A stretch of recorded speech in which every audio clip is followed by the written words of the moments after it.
मौलाया सल्ली वसल्लिम दाइमन।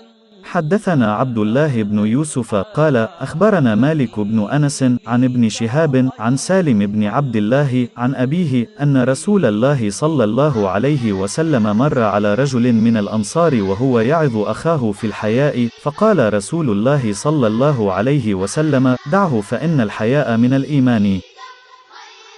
अब्दुल्ला बिन यूसुफ ने हमसे बयान किया, वो कहते हैं कि हमें मालिक बिन अनस ने इब्न शहाब से खबर दी।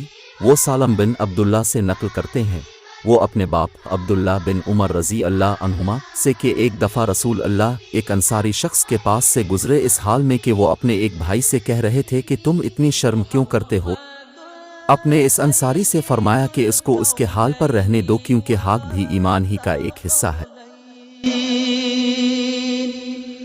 मुहम्मदुल सय्यिदुल कौनैनि व थक़लैनि वल फरीक़ैनि मिन उर्बिन व मिन